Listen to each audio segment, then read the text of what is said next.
Hey guys, welcome back with another study video. Guys, in this video we will discuss when you try to download or install any app on your Apple Watch, you may face a problem that requires watchOS 10.0 or later. To install this app on Apple Watch, watchOS 10.0 or later is required. So how can you fix it?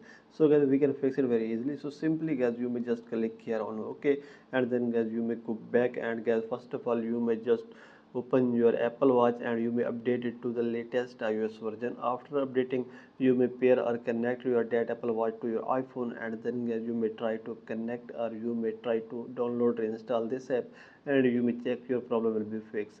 The second method is guys, you may just go back and you may just open the settings of your iPhone and you may click here on general, and guys here is the option of software update, and update your iPhone or iPad to the latest iOS version. Then guys you may go back and you may try to download that app and you may check that your problem will be fixed. So let's check guys.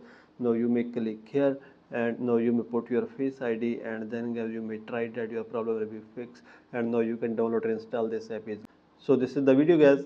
For more videos please subscribe our channel.